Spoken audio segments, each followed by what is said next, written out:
Hello my beautiful students, তোমরা কেমন আছো? আশা করি তোমরা সবাই খুব ভালো আছো এবং প্রিপারেশনে আছো। আমি তোমাদের অর্ক স্যার চলে এসেছি আবার একটা ভূগোলের ক্লাস নিয়ে। তো টিপিয়া একাডেমিতে তোমাদের সবাইকে আবার স্বাগত জানাই। আজকে যে বিষয়টা নিয়ে আমরা আলোচনা করব, ভূগোলের একটা ক্লাইমেটোলজির পার্ট নিয়ে আমরা একটু আলোচনা করব আজকে। আজকে যে বিষয়টা নিয়ে আলোচনা করব সেটা হচ্ছে এয়ার মাস বা বায়ুপুঞ্জ। ঠিক আছে, তো বায়ুপুঞ্জ জিনিসটা কি সেটা তোমরা অনেকেই জানো, বা আমি তাও একবার বলে দিচ্ছি। বায়ুপুঞ্জ হচ্ছে মানে একটা বিশাল বড় বায়ুর বা মেঘের যে বায়ুর এলাকা, যে তো যেটা যার যা ক্যারেক্টারিস্টিক্স গুলো, যার যার তার টেম্পারেচার বলো বা তার ময়েশ্চার কন্টেন্ট বা এই যেগুলো এগুলো মোটামুটি সেম হয়, এবং এটা একটা লার্জ এরিয়া অব্দি মানে বিস্তৃত থাকে। তো এই সম্পর্কে আরো ডিটেলসে তোমাদের সাথে আলোচনা করব। আমাকে জাস্ট 2 মিনিট সময় দাও, আমি আমার পিডিএফটা তোমার সাথে একটু শেয়ার করে নিই। তো এই দেখো, প্রথমেই যে জিনিসটা নিয়ে আমরা আলোচনা করব সেটা হচ্ছে এয়ার মাস কি। তো what is an air mass? Air mass কি অ্যান্ড এয়ার মাস কি বলছে এখানে দেখো, যে an air mass is a volume of air defined by its temperature and water vapor content। মানে কি, একটা এয়ার মাস হচ্ছে কি একটা ভলিউম অফ এয়ার, মানে একটা বায়ুর, মানে একটা নির্দিষ্ট বায়ুর একটা নির্দিষ্ট ভলিউম যেটা একটা অনেকটা এলাকা জুড়ে অবস্থিত, এবং সেটা কি না তার ক্যারেক্টারিস্টিক্স গুলো কি, it's defined by its temperature এবং ওয়াটার ভেপর। মানে তার উষ্ণতা এবং তার জলীয় বাষ্প ধারণ যে ক্ষমতা, সেইটার উপর ডিপেন্ড করে যে বায়ুপুঞ্জটা তৈরি হচ্ছে সেটাকে আমরা বলছি একটা এয়ার মাস। তারপরে দেখো তোমাদেরকে যেটা বলেছিলাম সেটাই, and air masses cover many hundred and air masses cover many hundreds or thousands of miles and adapt to the characteristics of the surface below them। বুঝতে পারছো যে এটা কি, এয়ার মাস কিন্তু একটুখানি জায়গা কভার করে না, এর একটা হোমোজেনাস ক্যারেক্টার আছে, এবং এটা কিন্তু অনেক মানে বিস্তৃত জায়গা, প্রায় 1200 বা 1600 কিলোমিটার পর্যন্ত জায়গা জুড়ে বিস্তৃত থাকে। এবং কি, এর যে তলা মানে হচ্ছে আমার যে সারফেস আছে, সেই সারফেসের যে ক্যারেক্টারিস্টিক্স, মানে যদি ধরো সেই সারফেসটা যদি আমার মেরিটাইম হয় বা সমুদ্র হয়, তাহলে সেই যে এয়ার মাসটা তৈরি হবে সেই এয়ার মাসটা কিন্তু হবে তোমার মানে ড্রাই হবে না, ওয়েট এয়ার মাস হবে। আবার যদি কন্টিনেন্ট হয় তাহলে কন্টিনেন্টের শুকনো, তাহলে তাদের ময়েশ্চার কন্টেন্ট কন্টিনেন্টের কম থাকে, তাহলে সেখানে কি হবে, ড্রাই এয়ার মাস হবে।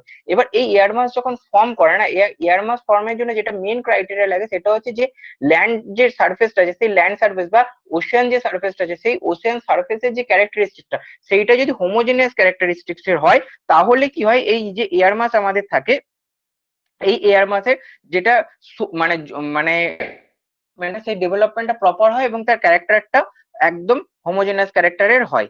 এই কারণে তোমাদেরকে একটা জিনিস জাস্ট বলে দিই, যে আমাদের যেগুলো মেডিটেরিয়ান রিজিয়ন বা আমাদের এই যে এইখানে যে রিজিয়ন গুলো আছে, মানে মানে ধরো ক্রান্তীয় এলাকা যে আছে, এই এলাকাগুলোতে কিন্তু কি হয় জানো তো, এখানে কিন্তু এয়ার মাস এভাবে ডেভেলপ করতে পারে না, কারণ এখানে কিন্তু ল্যান্ড মাসের বিভিন্ন মানে ক্যারেক্টারিস্টিক গুলো বিভিন্ন জায়গায় বিভিন্ন রকম, মানে অনেক লম্বা অনেক বিস্তৃত জায়গা জুড়ে কিন্তু ল্যান্ডের ক্যারেক্টারিস্টিক্স এরকম নেই।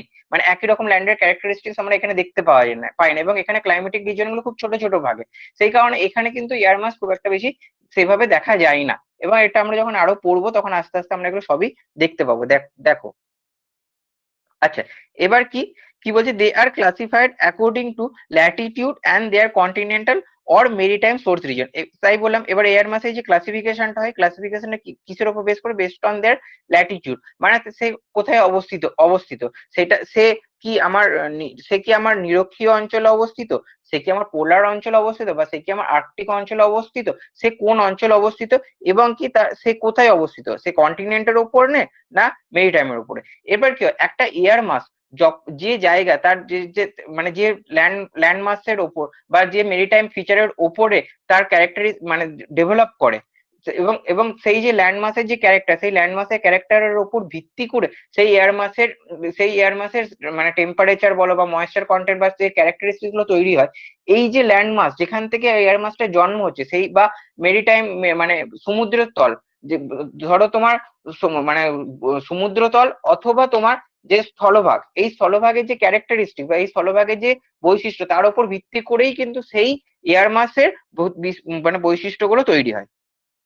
এই দেখো, তারপরে বলেছে দেখো, colder air masses are termed polar or arctic, while warmer air masses are deemed tropical. তাহলে কি, যেগুলো কোল্ড, এবার কি ধরো যেটা ট্রপিক্যাল রিজিয়নে যে এয়ার মাসটা তৈরি হয়েছে সেটা নিশ্চয়ই ঠান্ডা হবে, সেই জন্য তাকে কি বলে, পোলার বা আর্কটিক। আর ধরো আমাদের ট্রপিক্যাল বা ইকুইটোরিয়াল রিজিয়নে যে এয়ার মাস গুলো তৈরি হয় সেগুলো গরম হবে। আমরা জানি সেটা। তো সেইগুলোকে কি বলে, ট্রপিক্যাল। ঠিক আছে, এবার দেখো কন্টিনেন্ট, যেটা তোমাকে আগেই বলেছিলাম যে কন্টিনেন্টাল এয়ার মাস, যেগুলো continental air mass are dry, while maritime and monsoon air masses are moist. আমরা যেটা জানি যে মনসুন বা মৌসুমী যে বায়ু আমাদের, সে এই যে মৌসুমী বায়ুটা থাকে, মৌসুমী বায়ু কিন্তু কি করে, যে সমুদ্র থেকে প্রচুর পরিমাণে জলীয় বাষ্প তোলে এবং সেই জলীয় বাষ্প নিয়ে আমাদের স্থলভাগের মধ্যে ঢোকে, সেই কারণে এখানে বৃষ্টিটা হয়। তো এই যে আমার এয়ার মাস গুলো তৈরি হচ্ছে এখানে, আমাদের এখানে কিন্তু এয়ার মাস বিশাল বড় আকৃতির হয় না, ছোট আকৃতির। তো এই যে ছোট আকৃতির এয়ার মাস গুলো হচ্ছে, যেমন আমার মানে সমুদ্রের উপরে যেখানে থাকে, তাহলে সেই যে মানে যে এয়ার মাস বা বায়ুপুঞ্জটা থাকে, সেই বায়ুপুঞ্জের কি জল ধারণ, তার জল ধারণ ক্ষমতাটা অনেক বেশি হবে, সে জলীয় বাষ্প অনেক বেশি টানবে, সেই জন্য সেই জায়গা সেইগুলো কি হবে, ময়েস্ট বা আর্দ্র হবে। হোয়ারাস যেটা স্থলভাগের ওপর হবে তার জলীয় বাষ্প টানার ক্ষমতা কম থাকে, কারণ স্থলভাগে জলীয় বাষ্প বেশি পরিমাণে তৈরি হয় না, সেই কারণে কি হবে, সেইটা অনেক বেশি ড্রাই হবে। আরেকটা কি হচ্ছে, এই যে ধরো এয়ার মাস গুলো রয়েছে, এই এয়ার মাস গুলোকে এক অপরের থেকে আলাদা করে, কি একে অপরের থেকে আলাদা করে হচ্ছে আমার ওয়েদার ফ্রন্ট বা সীমান্ত। এই সীমান্তবর্তী যে সীমান্ত যে জায়গা থাকে, এখানে গিয়ে কি হয়, দুটো যে এয়ার মাস থাকে, দুটো এয়ার মাসে দু রকমের ক্যারেক্টারিস্টিক্স। তো এই দুটো রকমের ক্যারেক্টারিস্টিক্স ওখানে গিয়ে মিল মিল হয় না, এবং এই সীমান্ত বরাবর দুটো এয়ার মাসের যে ক্যারেক্টারিস্টিক্স গুলো, দুটো ক্যারেক্টারিস্টিক্স গুলো আলাদা আলাদা হয়, এবং এই সীমান্ত এই দুটো আলাদা আলাদা এয়ার মাসকে আলাদা করে। এবার এখানে কি হয়, ধরো যেগুলো ওয়ার্মার এয়ার মাস, সেগুলো কি হয়, এই যে তখন ধাক্কা খায়, ধাক্কা খেয়ে যেগুলো ওয়ার্মার, যে ওয়ার্মার এয়ার মাস কি হালকা হয়, সে ওপরে উঠে যায়, আর যে কোল্ডার এয়ার মাস আছে সে নিচে নেমে আসে, এবং এইভাবে একটা ফ্রন্ট বা সীমান্ত তৈরি হয়। ঠিক আছে, আচ্ছা, এবার দেখো, once air mass moves away from its source region, underlying vegetation and water bodies can quickly modify its character. এবার কি হয়, যখন এয়ার মাস ধরো তৈরি হলো বা তৈরি হওয়ার পরে কি হয়, বায়ু আমরা জানি কি, যে সবসময় বায়ুর প্রবাহ হয়, বায়ু উচ্চচাপ থেকে নিম্নচাপের দিকে যায়, এটা আমরা জানি। তখন কি হয়, এয়ার মাস যখন একটা জায়গায় তৈরি হলো এবং সে সেখানে কিন্তু এক সপ্তাহ থেকে প্রায় মানে 2-3 সপ্তাহ অবধি কিন্তু সে এখানে স্টে করে, তারপরে সে আস্তে আস্তে সেই জায়গা থেকে সরে যায়। তখন কি হয়, তার যে আন্ডারলাইন মানে যে এই যে এয়ার মাসের যে ক্যারেক্টারিস্টিক, তার উপর ভিত্তি করে কিন্তু তার আন্ডারলাইন যে ভেজিটেশন বা ওয়াটার বডিজ গুলো থাকে, তারা তার ক্যারেক্টার গুলোকে সেইভাবে মডিফাই করে নেয়। এবার কি আরেকটা কি বলছে, classification scheme tackle and air mass characteristics as well as modification. এই যে এয়ার মাসের যে ক্লাসিফিকেশন গুলো আছে, এই ক্লাসিফিকেশন গুলো কি তার এয়ার মাসের ক্যারেক্টারিস্টিক্স এন্ড মডিফিকেশনের উপর ভিত্তি করে হয়। এবং এইখানে যেটা তোমাদেরকে খুব ভালো করে মনে রাখতে হবে, ঠিক আছে, এখানে জেনারেলি তোমার যেগুলো মানে কোশ্চেন গুলো আছে, ধরো এমসিকিউ কোশ্চেন গুলো আছে, যে এর যে ক্লাসিফিকেশন, এয়ার মাসের কিন্তু ক্লাসিফিকেশন আছে, এই ক্লাসিফিকেশন গুলোকে জেনারেলি আমরা চারটে ওয়ার্ড দিয়ে কোড করি। তো এই যে চারটে ওয়ার্ড আছে, প্রত্যেকটা ওয়ার্ড কিন্তু বা চারটে যে লেটার আছে, সরি ওয়ার্ড নয় লেটার আছে, এই যে চারটে লেটার আছে, এই চারটে লেটার কিন্তু এক একটা জায়গা বা এর এক একটা ক্যারেক্টারিস্টিক্স কে ডিনোট করে, বুঝতে পারছো? তো এই যে যেগুলো থাকবে, ধরো এরকম, ধরো সিটিপি তাহলে এটাকে এইটা বলতে আমরা কি টেম্পারেচার বোঝাচ্ছি, এইরকমই কিন্তু মেনলি এখান থেকে এমসিকিউজ আসে। বা ধরো কোন বলে যে কন্টিনেন্টাল ড্রাই এয়ার মাস হলে সেটাকে আমরা কি বলবো, বা ধরো বললো কন্টিনেন্টাল ট্রপিক্যাল এয়ার মাস, সেটাকে আমরা কি চিহ্ন দিয়ে ডিনোট করবো, তখন সেটা হয়ে যাবে সিটি। সেটা আমি তোমাদেরকে বলে দিচ্ছি, এইভাবেই ধরো কোনো এখান থেকে ম্যাক্সিমাম এমসিকিউ এরকম ভাবেই আসে। তো সেই জিনিসগুলো তুমি চারটে লেটার, প্রত্যেকটা এয়ার মাসকে ম্যাক্সিমাম চারটে লেটার দিয়ে ডিসক্রাইব করা হয়, তো এই চারটে লেটারের কি কি মিনিং আছে সেইটা ভালো করে একবার জেনে নাও। এইটাই দেখো এখানে বলছে যে air mass classification involves 4 letter. একটা এয়ার মাসের ক্লাসিফিকেশনে চারটে লেটার থাকে। ফার্স্ট লেটারটা কি বলছে, first letter describe is moisture properties. প্রথম লেটারটা কি ডিসক্রাইব করে, তার ময়েশ্চার প্রপার্টিজ। যেমন কি ধরো কি বলছে এখানে, C use for continental air mass and M use for maritime air mass, যেটা কি হচ্ছে ময়েস্ট। তো এটা আমরা আগেই পড়লাম যে সি কি না continental air mass, continental air mass কি হবে, ড্রাই। আর কি হবে, মেরিটাইম এয়ার মাস কি হবে, ময়েস্ট। তাহলে তোমাকে বললো যে একটা এয়ার মাস যে ময়েস্ট এবং সে মেরিটাইম, তাকে আমরা কি দিয়ে ডিনোট করবো, কি ওয়ার্ড দিয়ে ডিনোট করবো, তখন সেটা হয়ে গেল ধরো সি বা এম। বোঝা গেল, সি আর এম এই দুটোই হয়। ঠিক আছে, এবার কি হচ্ছে দেখো, দ্বিতীয় যে লেটারটা আছে, ফার্স্ট লেটারটা গেল, তাহলে ফার্স্ট লেটারটা বুঝতে পারলে কন্টিনেন্টাল এয়ার মাস ড্রাই হবে, মেরিটাইম এয়ার মাস ময়েস্ট হবে। তাহলে ফার্স্ট লেটারটা কি, তার ময়েশ্চার প্রপার্টি। এইটাও কিন্তু মনে রাখবে যে এয়ার মাস যখন ক্লাসিফিকেশন করা হয়, তার ফার্স্ট লেটারটা কি ডিসক্রাইব, ফার্স্ট লেটারটা ডিসক্রাইব করে তার ময়েশ্চার প্রপার্টিজ, সেকেন্ড লেটারটা ডিসক্রাইব করে হচ্ছে তার সোর্স রিজন। তাহলে ফার্স্ট লেটারটা ডিসক্রাইব করে ময়েশ্চার প্রপার্টি, সেকেন্ড লেটারটা ডিসক্রাইব করে তার সোর্স রিজন। সেকেন্ড লেটারটা কিন্তু 5টা ওয়ার্ড লেটার দিয়ে ডিসক্রাইব করে। টি কি বলছি, টি হচ্ছে ট্রপিক্যাল, পি হচ্ছে পোলার, এ হচ্ছে আর্কটিক, অর অ্যান্টার্কটিক, এম হচ্ছে মনসুন আর ই হচ্ছে ইকুইটোরিয়াল। এবার এখানে দেখো যে এখানের মধ্যে দেখো ট্রপিক্যাল এরিয়াটাকে ওরা কভার করেছে, পোলার এরিয়া হয় আর্কটিক এরিয়া বা অ্যান্টার্কটিক এরিয়া হচ্ছে মনসুন, মানে আমাদের এখানে হয় ই হচ্ছে ইকুইটোরিয়াল। এবং কিন্তু মেডিটেরিয়ান যে ভূমধ্য সাগরে যে অঞ্চল আছে, এই অঞ্চলগুলোতে কিন্তু এয়ার মাস সেভাবে ডেভেলপ করতে পারে না, কারণ সেখানে ক্যারেক্টারিস্টিক্স গুলো অনেক বেশি বিচ্ছিন্ন হয় এবং সেখানে সীমান্তবর্তী যে এলাকা, মানে যেখানে আমি বললাম ড্রায়ার, মানে যেটা আমি বললাম ড্রাই এয়ার মাস আর ওয়েট এয়ার মাস যেখানে এসে মিশ খায় এবং এক অপরের উপরে উঠে যায়, সেই যে জায়গাগুলো, এই জায়গাগুলো কিন্তু মানে মেডিটেরিয়ান রিজন গুলোতে বেশি হয়। তাহলে আমরা প্রথম লেটারটা কি ডিসক্রাইব করলাম, ময়েশ্চার প্রপার্টিজ, ময়েশ্চার প্রপার্টির মধ্যে কি যাবে, ড্রাই এন্ড ময়েস্ট।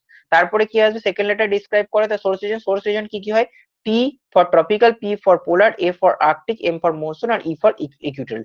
এবার দেখো এখানে বলেই দিয়েছে, for instance an air mass originating over the desert southwest of United States in summer may be designated as CT. C মানে কি কন্টিনেন্টাল, টি হচ্ছে tropical. and air mass originating over northern Siberia, Siberia আমরা কি জানি, Siberia হচ্ছে Arctic রিজনের মধ্যে, in winter, কখন বলে দিয়েছে ডেভেলপ করছে উইন্টার, তাহলে তখন সেটাকে এগুলো তাহলে আর্কটিক এরিয়া সাইবেরিয়াকে, সাইবেরিয়া হচ্ছে একটা কন্টিনেন্ট, কন্টিনেন্ট এবং ওটা কোথায় হচ্ছে, কোন রিজন, সোর্স রিজনে হচ্ছে, সেটা আর্কটিক রিজন, তাহলে তখন আমরা তাকে কি বলবো, সি এ। তাহলে প্রথম দুটো লেটার বোঝা গেল। এবার এইখানে দেখো এই যে ম্যাপটা দেখতে পাচ্ছ তোমরা, এই যে তোমরা ম্যাপটা দেখতে পাচ্ছ, দেখো ভালো করে, এই যে ম্যাপটা যেটা দেখতে পাচ্ছ, এখানে দেখো বিভিন্ন জায়গায়, ধরো এখানে এমটি, তারপরে ধরো এই যে এখানে এমটি মেডিটেরিয়ান টপিক্যাল, তারপরে এখানে এখানে ধরো এমটি মেডিটেরিয়ান টপিক্যাল, এখন বিভিন্ন জায়গাগুলোর মানে কোথায় কি আছে সেটার একটা সোর্স রিজন এয়ার মাসের আমি একটা পিকচার দিয়েছি, এই পিকচারটা কিন্তু তোমরা একটু মনে রাখবে। এবার কি, এবার 3 নম্বর যে লেটারটা আছে, 3 নম্বর লেটারটা হচ্ছে এয়ার মাসের মডিফিকেশন হবে। এবার মডিফিকেশন জিনিসটা কি, ধরো এয়ার মাস একটা নির্দিষ্ট জায়গায় আছে, সেখান থেকে তো সে মুভ করবে, যখন মুভ করবে তার মধ্যে দু ধরনের আমরা মডিফিকেশন দেখতে পাই। তার মধ্যে 1 নম্বর হচ্ছে থার্মোডাইনামিক মডিফিকেশন। থার্মোডাইনামিক মডিফিকেশনটা কি, include such effect as heating from below which decreases the vertical stability. কি হয়, যে ধরো একটা নির্দিষ্ট এলাকায় তো আমার মানে এয়ার মাসটা ডেভেলপ করেছে, এবং এই এয়ার মাসটা কি সেই নির্দিষ্ট যে ল্যান্ড মাস বা স্থলভাগ বা যে মেরিটাইম মানে সমুদ্র তট আছে, সেই তার তার একটা উষ্ণতা, আমি প্রথমে বলেছিলাম তার উষ্ণতা এবং তার ময়েশ্চার মানে আর্দ্রতা, এই দুটোর উপর ডিপেন্ড করে আমার এয়ার মাস তৈরি হয়। তাহলে সেই অঞ্চলে যে উষ্ণতাটা সেটা একই রকম, তাহলে সেই উষ্ণতার উপর ভিত্তি করেই এয়ার মাসের উষ্ণতাটা তৈরি হয়েছিল। কিন্তু সে যখন মডিফাই হবে, মানে সে যখন সেই জায়গা থেকে অন্য তার সোর্স রিজিয়ন থেকে দূরে সরে যাবে বা সেকেন্ডারি সোর্স রিজিয়নে সে যখন চলে যাবে, তখন কি হবে, সেখানে তো টেম্পারেচার আলাদা। এবার যখন তার টেম্পারেচার আলাদা হবে, তখন সেই এয়ার মাস সেই টেম্পারেচারের ওপর নিজেকে অ্যাডাপ্ট করবে, তখন কি হবে, তার যে ভার্টিক্যাল স্টেবিলিটি থাকে, মানে এয়ার মাস কি একটা ইউনামিনাস ক্যারেক্টার বা একটা হোমোজিনিয়াস তার ক্যারেক্টারিস্টিক থাকবে, সেই ক্যারেক্টারিস্টিক্সটা তখন কিন্তু সে মডিফাই করবে বা সেই ক্যারেক্টারিস্টিকটা তখন তার চেঞ্জ হবে। বোঝা গেল? এবার কি, 2 নম্বর হচ্ছে কি মেকানিক্যাল মডিফিকেশন। মেকানিক্যাল মডিফিকেশনটা কি, এটার মানে হচ্ছে large scale divergence and convergence near or above the surface may cause upward or downward movement of extensive portion of the atmosphere and affect atmospheric stability। এবার কি হয়, এবার যখন এই টেম্পারেচারের চেঞ্জটা হচ্ছে, এখানে দেখো বলা আছে যে large scale divergence and convergence near the surface. এবার কি হচ্ছে, যখন ধরো একটা জায়গা থেকে আরেকটা জায়গাতে, যেমন ধরো যখন যখন একটা এয়ার মাস সরে আসছে এবং এবং অন্য আরেকটা এয়ার মাস ধরো আসছে, তখন কি হচ্ছে, একটা ওয়েদার ফ্রন্ট তৈরি হচ্ছে। এই ওয়েদার ফ্রন্ট যখনই তোমাদেরকে কি বললাম, যখন এই ওয়েদার ফ্রন্ট আমার তৈরি হচ্ছে, তখন কি হচ্ছে, একটা ধরো যেটা উষ্ণ এয়ার মাস সে ওপরে চলে যাচ্ছে, কনভার্জেন্স হচ্ছে, মানে কি একে অপরের দিকে আসছে, একে অপরের সঙ্গে ধাক্কা খাচ্ছে, এবং তার ফলে কি হচ্ছে, ডাইভার্জেন্স হয়ে যাচ্ছে, হয় একে অপরের থেকে অনেক সময় দূরে সরে যাচ্ছে, আবার কি হচ্ছে, একে অপরের কাছে আসছে, কনভার্জেন্স হচ্ছে। ঠিক আছে, ধরো একটা এয়ার মাস দুটো এয়ার মাস একই দিকে মুভ করছে, তাহলে কি হবে, সেখানে কনভার্জেন্স হবে। আবার দুটো এয়ার মাস একে অপরের উল্টো দিকে মুভ করছে, তাহলে সেখানে হবে ডাইভার্জেন্স। তাহলে কি হবে, এই যখন এটা কনভার্জেন্স ডাইভার্জেন্স হচ্ছে, ধরো কনভার্জেন্স হচ্ছে, আমি তোমাদের মানে বোঝানোর জন্য বলছি, ধরো কনভার্জেন্স হচ্ছে মানে একে অপরের কাছে আসছে, তাহলে কি হবে, তখন যে উষ্ণ এয়ার মাসটা থাকবে সে যেহেতু হালকা, সে ওপরের দিকে উঠে যাবে, এবং যে শীতল এয়ার মাসটা থাকবে সে নিচের দিকে থাকবে। তার ফলে কি হবে, এই যে ধরো দুটোর যে আলাদা আলাদা মেকানিক্যাল প্রপার্টি, এই প্রপার্টি গুলো কি হবে, একে অপরের সাথে মিশবে, এবং মিশে কি হবে, তার যে একটা মানে ময়েশ্চার কন্টেন্ট বলো বা তার যে টেম্পারেচারের যে প্রপার্টিস গুলো ছিল, সেই প্রপার্টিস গুলো কি হবে, চেঞ্জ হয়ে যাবে, বা সেই প্রপার্টিস গুলো কি হবে, মডিফাই হয়ে যাবে। তার ফলে কি হবে, কি হবে কি হবে, তার যে অ্যাটমসফিয়ারের যে স্টেবিলিটিটা থাকে, এই স্টেবিলিটিটা চেঞ্জ হয়ে যাবে। এই কারণেই তো তোমার কি হয়, সাইক্লোন তৈরি হয়, যেটা আমরা মানে জানি কি যে কোন একটা জায়গায় বায়ু নিম্নচাপ হলো এবং সেই নিম্নচাপ হওয়ার জন্য চারিদিক থেকে যে উচ্চচাপ থেকে বায়ু দ্রুত গতিতে সেখানে ছুটে আসছে এবং সেখানে একটা ঘূর্ণন হয়ে সাইক্লোন বা নিম্নচাপ তৈরি হয়। এই জায়গাগুলো তাহলে কি অ্যাটমসফিয়ার যখন সাইক্লোন হচ্ছে বা যখন কোন একটা মানে মানে খুব জোরে বাতাস বইছে তাহলে তো অ্যাটমসফিয়ারটা সেখানে স্টেবল নয়, অ্যাটমসফিয়ারটা তখন কি হচ্ছে, অ্যাটমসফিয়ারটা ইনস্টেবল হয়ে যাচ্ছে। তো এই যে যখন এই এয়ার মাস গুলো একে অপরের সাথে মিশছে তো অ্যাটমসফিয়ারে একটা ইনস্টেবিলিটি তৈরি হচ্ছে। এই তো এই মোটামুটি দুটো মডিফিকেশন হয়, এক হচ্ছে থার্মোডাইনামিক উষ্ণতার ভিত্তিতে যে মডিফিকেশন উষ্ণতার চেঞ্জ হচ্ছে সেই মডিফিকেশন হয়, এবং দ্বিতীয় কি হচ্ছে যখন তারা এক অপরের কাছে আসছে বা দূরে সরে যাচ্ছে, যখন যে ওয়েদার ফ্রন্ট যেটা আছে ফ্রন্টের কাছে আছে তখন কি হয় তার উষ্ণতা এবং ময়েশ্চার কন্টেন্টটা দুটো একসাথে মিশে গিয়ে কি হয় তার একটা মেকানিক্যাল চেঞ্জ হয় এবং অ্যাটমসফিয়ারটা একটা ইনস্টেবল কন্ডিশনে পৌঁছে যায়। এর এর এর উপর ভিত্তি করে দেখো ক্লাসিফিকেশন নোটেশন, তারপরে দেখো the thermodynamic modification of an air mass may be shown using third letter। তাহলে প্রথম লেটারটা কি ছিল, ড্রাই অর ময়েস্ট। দ্বিতীয় লেটারটা আমাদের কি ছিল, তার সোর্স রিজিয়ন, তাহলে ট্রপিক্যাল ছিল, আর্কটিক ছিল, ইকুইটোরিয়াল ছিল, মনসুন ছিল, এগুলো ছিল। ঠিক আছে, তাহলে প্রথমে ওটা হলো দ্বিতীয় সোর্স রিজন, তৃতীয় লেটারটা হচ্ছে তার থার্মোডাইনামিক মডিফিকেশন। থার্মোডাইনামিক মডিফিকেশনটি কি হয়, আইদার কে হতে পারে অথবা ডাব্লিউ হতে পারে। কি হতে পারে, আইদার কে অথবা ডাব্লিউ। কে মানে কি, এয়ার মাস কোল্ডার দেন দা সারফেস বিলো ইট, মানে এয়ার মাসের যে টেম্পারেচার সেটা তার নিচের যে সারফেস আছে তার থেকে যদি কম হয় তাহলে আমরা লিখবো কে। আর এয়ার মাস ওয়ার্মার দ্যান দা সারফেস বিলো, তার যে সারফেস আছে মানে যে তলভাগটা মানে সারফেসটা আছে মানে স্থলভাগটা আছে, স্থলভাগের থেকে যদি এয়ার মাসের টেম্পারেচারটা বেশি হয় তখন আমরা লিখবো ডাব্লু। এবার এটা মনে রাখবে, কে মানে হচ্ছে, কে মানে আমরা কি, আমরা জেনারেলি কি বলি কুল, কুল কুল কুল মানে কি ঠান্ডা। তো এখানে কে অর্থটা আছে, সি, কুলটা কি কে উচ্চারণ হয়। এইভাবে তোমরা মনে রাখবে, কে মানে হচ্ছে কোল্ডার, মানে কে মানে হচ্ছে যেটা আমার সারফেসের থেকে এয়ার মাসের টেম্পারেচারটা যেখানে কম। আর ডাব্লু মানে কি, আমরা কি জানি ওয়ার্ম, ওয়ার্ম মানে হচ্ছে গরম। ডাব্লু, ডাব্লুর তে কি হচ্ছে কোল্ড, এয়ার মাসের থেকে আমার ওয়ার সারফেসের থেকে এয়ার মাসটা বেশি গরম। তো মনে রাখার এই দুটো ট্রিক তোমাদেরকে বলে দেবে, এইভাবে এই দুটো ট্রিক দিয়ে কিন্তু তোমরা মনে রাখবে, কে মানে হচ্ছে কুল, ডাব্লু মানে হচ্ছে ওয়ার্মার। ঠিক আছে, এবার কি দেখো একটা এক্সাম্পল আমি এখানে দিয়েছি না, example of this might be a polar air mass. একটা পোলার এয়ার মাস, তাহলে পোলার এয়ার মাস মানে কি হবে, পোলার মানে হচ্ছে তোমার পি, আর পোলার মানে হচ্ছে ধরো blowing over Gulf Stream, Gulf স্ট্রিমের ওপর দিয়ে ব্লো করতে, গালফ স্ট্রিম কি একটা কন্টিনেন্ট, তাহলে সেখানে কি হয়ে গেল সি আর P.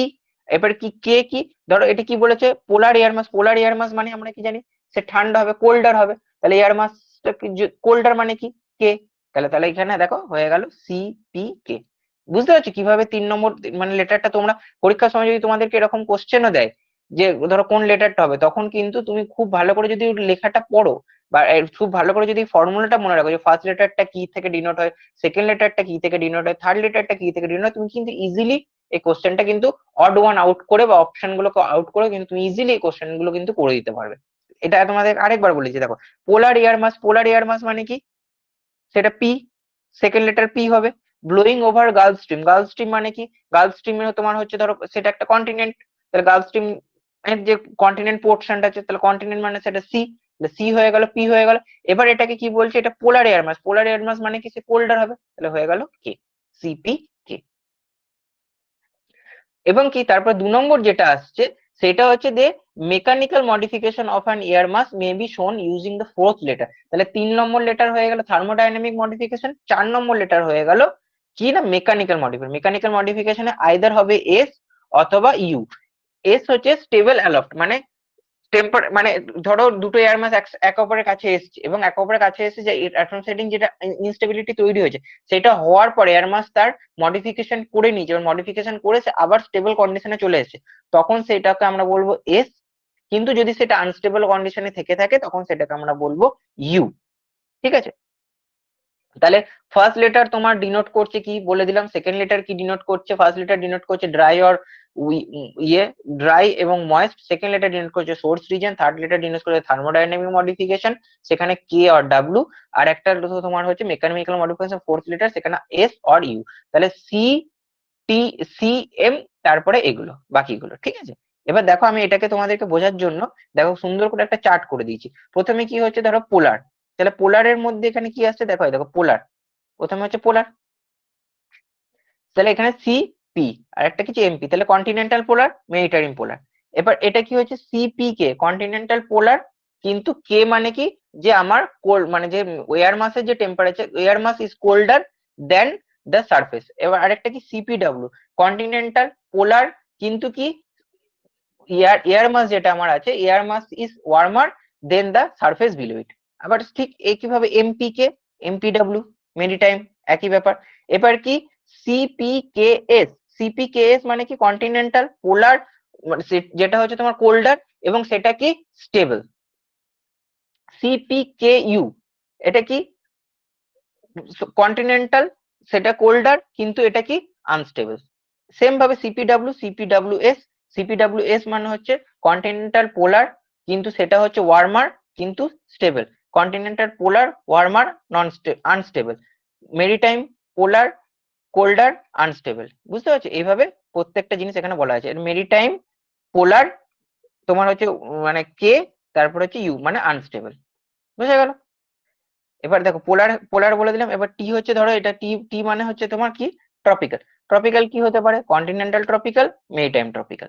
Maritime continental tropical warmer, continent tropical colder, continent tropical warmer, maritime tropical colder, maritime tropical warmer. এবং তারপরে কি সিটিকেএস continental tropical colder stable, continent tropical colder unstable. ব্যাস এইভাবে এইভাবে এই ছক দুটো, এই যে এই ছকটা আমি তোমাদেরকে বললাম 7-এর ছক এবং 8-এর ছক, এই দুটো ছক কিন্তু খুব ভালো করে মনে রাখবে। এবং এখানে কিন্তু আমি তোমাদেরকে বারবার একটাই জিনিস বলছি, এখানে তুমি শুধুমাত্র 4টে লেটার কিভাবে আসছে, 4টে লেটার কি ডিনোট করছে এইটা খুব ভালো করে মনে রাখার চেষ্টা করো। তাহলে তুমি যে কোন যাই কোশ্চেন দিক না কেন, জেনারেলি এমসিকিউ এরকম টাইপেরই দেয় এখান থেকে, যাই এমসিকিউ দিক না কেন তুমি কিন্তু পেরে যাবে। এই জিনিসগুলো একটু মনে রাখবে, দ্যাটস ইট। এটা মুখস্থ করার কিছু দরকার নেই, আমি বারবার এটাই বলছি। এবার দেখো এখানে আমি এয়ার মাসে কয়েকটা ক্যারেক্টারিস্টিক্স কে একটু তুলে ধরেছি, ঠিক আছে? সেখানে তুমি জাস্ট একবার দেখে নাও। সেটা হচ্ছে an air mass is a large volume of air in the atmosphere that is mostly uniform in temperature and moisture। তাহলে এয়ার মাসের যেটা আমার ইউনিফর্মিটি কিন্তু দুটো জিনিসের উপর বেস করে হয়, সেটা হচ্ছে টেম্পারেচার আর ময়েশ্চার, যেটা আমি তোমাদেরকে বললাম। and air masses can extend thousands of kilometers in any direction, can reach ground level to stratosphere 16 কিমি or 10 miles in the atmosphere। কি বললাম, একটা এয়ার মাস কি হচ্ছে থাউজেন্ডস অফ কিলোমিটার, প্রায় 1500-1600 কিলোমিটার অব্দি বিস্তৃত হয়, এনি ডিরেকশন হয়। এবং এটা কি, এবং তার এটা হচ্ছে হরাইজন্টাল ডিস্ট্রিবিউশন, ভার্টিক্যাল ডিস্ট্রিবিউশনটা কি প্রায় 16 কিলোমিটার মানে স্ট্র্যাটোস্ফিয়ার অব্দি কিন্তু পৌঁছায়। ঠিক আছে, গেল। এবার কি বলছে, an air mass an air mass forms whenever the atmosphere remains constant with a large relatively uniform land or sea surface for a time sufficiently long to acquire the temperature and moisture property of that surface। মানে কি একটা air mass কি বলছে, forms whenever the atmosphere remains in contact with a large relatively uniform land or sea surface। মানে কি যে একটা air mass তখনই ফর্ম হবে তার যে মানে যে ল্যান্ড মাসটা আছে বা সি সারফেসটা আছে সেটা কিন্তু রিলেটিভলি ইউনিফর্ম নেচার হবে, মানে ওই যে বড় যে ল্যান্ড মাসটা থাকবে সেই ল্যান্ড মাসের টেম্পারেচার বা ময়েশ্চার কন্ডিশনটা সেটা যেন ইউনিফর্ম থাকে। এবং কি সেটা কিন্তু শুধুমাত্র একদিন দুদিন থাকলে মানে সাফিসিয়েন্ট, এটা কিন্তু একটা এয়ার মাস ফর্ম হতে কিন্তু মিনিমাম তোমার কয়েক সপ্তাহ টাইম লাগে, কয়েক দিন থেকে কয়েক সপ্তাহ টাইম লাগে। সেই জন্য কি হচ্ছে, কারণ কি তার পুরো টেম্পারেচার কন্ডিশনটা সেভাবে তৈরি হয়। সেই জন্য কি surface for a time sufficiently long acquire the temperature and the moisture properties of that surface. বুঝা গেল? আমি জাস্ট একটু তোমাদেরকে বড় করে দেখাই। তারপরে কি বলছে, কি বলছে the area over which an air mass originates is what provides its characteristic। এটা কি the area যেখানে এয়ার মাস অরিজিনেট করে সেটাকে ওর বলে সোর্স রিজন, এবং সোর্স রিজন থেকে সে যখন অন্য জায়গায় যায় তখন সেটা হয়ে যায় তার সেকেন্ডারি সোর্স রিজন। এবং এই যে সোর্স রিজনের যে ক্যারেক্টারিস্টিক সেই ক্যারেক্টারিস্টিকের উপর ভিত্তি করেই কিন্তু এয়ার মাসের ক্যারেক্টারিস্টিক তৈরি হয়। লঙ্গার the air mass stays over its source region more likely it will acquire the properties of the surface below। একই তাই, সেই জায়গার উপর যতদিন থাকবে সে সে তার সেইভাবেই তার এয়ার মাসের প্রপার্টিস গুলো তৈরি হবে। সে যখনই সেখান থেকে সরে যাবে তখন তার থার্মোডাইনামিক এন্ড মেকানিক্যাল মডিফিকেশন হবে। কি বলছে, tropical and equatorial air masses are hot as they develop over lower latitude. Tropical equatorial যে এয়ার মাস গুলো আছে আমার সেগুলো কি হয় হট হয়, কারণ কি তাহলে তারা কি লোয়ার ল্যাটিটিউডে হচ্ছে, ট্রপিক্যাল এলাকা বা ইকুয়েটরিয়াল এলাকায় 0 ডিগ্রি থেকে 20-23 ডিগ্রির মধ্যে, তাহলে কি লোয়ার ল্যাটিটিউডে হচ্ছে এবং এখানে কি সূর্যরশ্মি মোটামুটি সারা বছর লম্বভাবে কিরণ দেয়, তার জন্য সেই জায়গাগুলো গরম হয়, তাহলে এয়ার মাসটা কি হবে আমার হট হবে। Those that develop over land continental ওপরে যে ট্রপিক্যাল এয়ার বা ইকুয়েটরিয়াল এয়ার মাস গুলো সেগুলো ড্রায়ার হয়, আর hotter than those developed over ocean and travel poleward. কি হয় তাহলে, যেগুলো কন্টিনেন্টালের ওপর তৈরি হয় ট্রপিক্যাল আর ইকুয়েটরিয়াল এয়ার মাস, সেগুলোকে ড্রায়ার হয়, অনেক বেশি ড্রায়ার হয়। কন্টিনেন্টাল হলে ড্রাই হবে, আগেই বলেছি। আর যেগুলো মানে সমুদ্রের উপর হবে সেগুলো ময়েস্ট হবে। And hotter than those developed over ocean, ওশিয়ানের উপর যেগুলো ডেভেলপ হয় তার থেকে অনেক বেশি হটার হয় যেগুলো কন্টিনেন্টের উপর, এবং কি এটা পোলের দিকে এগুলো ট্রাভেল করে, মানে হচ্ছে টুয়ার্ডস পোল এগুলো ট্রাভেল করে, ঠিক আছে। তারপরে দেখো, maritime tropical air masses that affect the United States originate in the Caribbean Sea, southern Gulf of Mexico, tropical tropical Atlantic east of Florida through the Bahamas. ঠিক আছে, মেরিটাইম ট্রপিক্যাল এয়ার মাস যেগুলো আমার আছে সেগুলো কি, that affect the United states origin, কোথা থেকে maritime যে এয়ার মাস গুলো আছে, ট্রপিক্যাল এয়ার মাস মেরিটাইম যেগুলো বলছি মানে সামুদ্রিক, যেগুলো সামুদ্রিক যে এয়ার মাস গুলো আছে সেগুলো কোথায় ডেভেলপ করে, জেনারেলি ক্যারিবিয়ান সিতে ডেভেলপ করে, southern Gulf of Mexico and tropical Atlantic east of Florida. তো এইটা কিন্তু শর্ট কোশ্চেন অনেক সময় আসে যে মেরিটাইম ট্রপিক্যাল এয়ার মাস গুলো কোথায় অরিজিনেট হয়।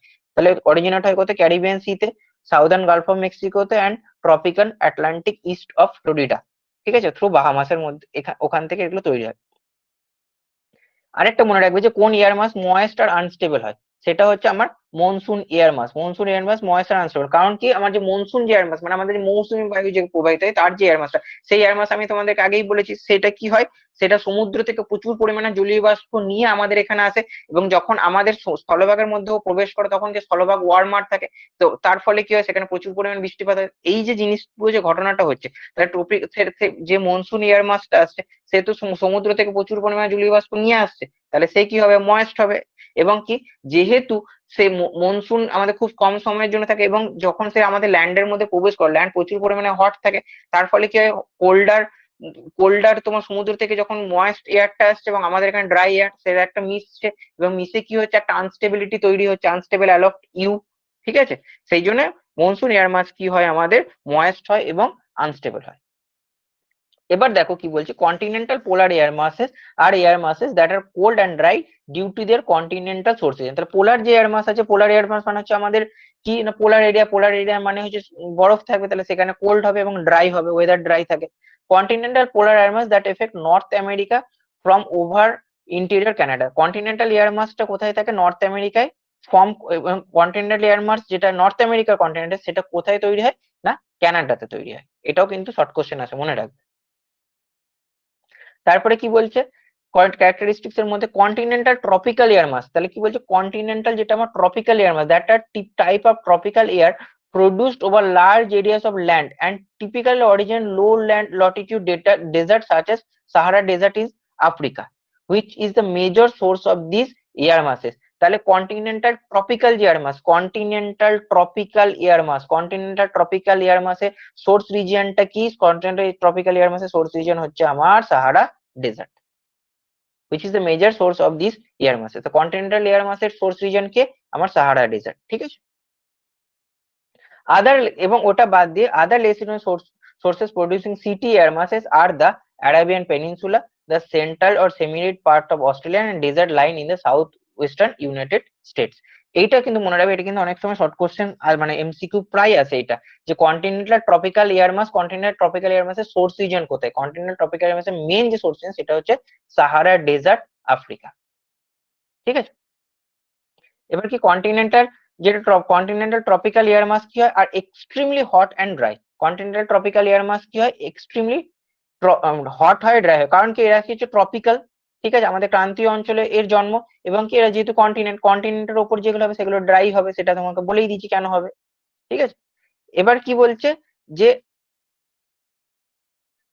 Arctic, Antarctic and polar air masses are cold. জানো আর্কটিক মানে হচ্ছে তোমার আর্কটিক রিজিয়ন, অ্যান্টার্কটিক রিজিয়ন বা পোলার, সেখানে সারা বছর ঠান্ডা থাকে, সেই জন্য সেই এয়ার মাস হলো কোল্ড। এবং সে যদি কোল্ড হয়, কোল্ড, সে কি হবে, যে আর্কটিক ও অ্যান্টার্কটিক পোলার এয়ার মাস গুলো কি বলছে, জেনারেলি কোল্ড হচ্ছে। এবার যে এয়ার মাস গুলো কোল্ড হয় সেগুলো ক্যারেক্টারিস্টিক গুলো তুমি আগে পড়ে নিয়েছো। যে প্লাস কি বলছে, the qualities of Arctic air are developed over ice and snow covered ground. Arctic air is deeply cold and colder than polar air mass. তাহলে পোলার এয়ার মাসের থেকে কোল্ডার এয়ার মাস কোনটা না আর্কটিক এয়ার। কি বলছে the qualities of Arctic air are developed over ice and snow cover গ্রাউন্ডের উপর, ঠিক আছে। তারপরে কি বলছে না Arctic air can be shallow in summer and rapidly modify as it moves towards equator. কি বলছে যে আর্কটিক যেটা এয়ার সেটা কি শ্যালো ইন সামার, সামারে শ্যালো থাকে, কিন্তু এবার যখন rapidly modify as it move equator, এবং আর্কটিক যেটা আমাদের ইয়েটা মানে এয়ার মাস, সে যখন আমাদের ইকুয়েটরের দিকে আসে তখন কি হয় তার টেম্পারেচার, কারণ কি সেহেতু শীতল থেকে ইয়ের দিকে আসছে আমাদের ইকুয়েটরের দিকে আসে, তখন কি হয় তার ক্যারেক্টার মডিফিকেশনটা হয়, মানে থার্মোডাইনামিক যে মডিফিকেশনটা হয় সেটা কিন্তু হয়। প্লাস কি বলছে না কি বলছে দেখো আগের আগের লাইনটাতে আরেকবার যাও। কি বলছে পোলার এয়ার, কি বলছে generally slower in Arctic air. ও পোলার এয়ার মাসেস ডেভেলপ, কি বলছে এখানে দেখো polar air mass developed over higher latitude over land or ocean are very stable. তাহলে আর তোমাকে যদি বলে যে কোন কোন এয়ার মাস স্টেবল, সেই এয়ার মাস হচ্ছে কিন্তু পোলার এয়ার মাস, কারণ ওই জায়গাটা কি হয় যেহেতু পোলার এরিয়া, সেখানে কি 8 মাস শীত থাকে আবার 4 মাস গরম থাকে এরকম থাকে, এবং কি ওখানে টেম্পারেচার মোরলেস সারা বছরই সেম থাকে, তার জন্য কি হয় টেম্পারেচারটা যেহেতু সেম, ময়েশ্চার কন্টেন্ট সেম, সেখানে কিন্তু খুব ভালোভাবে এয়ার মাস গুলো তৈরি হতে পারে। সেই জন্য কি বলছে polar air mass develop over higher latitude over the land or ocean are very stable, ওই কারণে কিন্তু ওরা অনেক বেশি স্টেবল হয়, হোয়ারাস আমাদের যেটা মনসুন এয়ার মাস সে কিন্তু অনেক বেশি আনস্টেবল হয়, বুঝতে পারছো। And generally shallower than Arctic air. Polar air over the polar air over the ocean or maritime ocean losses its stability as it gain moisture over warmer ocean। এবার কি হবে যখনই সে ইকুয়েটরের দিকে আসবে, মেরিটাইম যে এয়ার মাস যখনই আমাদের ইকুয়েটরের দিকে আসবে তখন কি হবে সে তার স্টেবিলিটি লস করবে, কারণ যখন ওয়ার্মার মানে গরম সমুদ্র পৃষ্ঠের উপর দিয়ে আসবে সে তার ময়েশ্চার বেশি পাবে, তার ময়েশ্চার কন্টেন্ট বাড়বে এবং সে তার ক্যারেক্টারিস্টিক্স গুলোকে সেভাবে মডিফাই করবে, ঠিক আছে। তো এই ছিল আজকে ডিসকাশন এয়ার মাস, খুব ছোটই একটা চ্যাপ্টার, কিন্তু এখান থেকে আমি বারবার বলছি তোমরা যেটা যে পয়েন্ট গুলো আছে মানে চারটে লেটারকে চারটে কি ডিনোট করছে সেগুলো অবশ্যই মনে রাখবে, এবং তার সাথে আমি যেখানে যে যে জায়গাগুলো সোর্স রিজন যেগুলো বললাম সেগুলো কিন্তু খুব ভালো করে মনে রাখবে। এবং এইরকম এইরকম স্টাডি মেটেরিয়াল থেকে শুরু করে এরকম ক্লাস যদি তোমরা পেতে চাও তাহলে খুব শীঘ্রই আমাদের টিপিআর একাডেমির সাথে যুক্ত হও, এবং তোমাদের সাথে আবার অন্য একটা ভিডিওতে অন্য একটা টপিক নিয়ে দেখা হবে। ততক্ষণ পর্যন্ত ভালো করে পড়াশোনা করো, প্রিপারেশনের মধ্যে থাকো এবং কনফিডেন্ট থাকো, পরীক্ষা খুব ভালো হবে।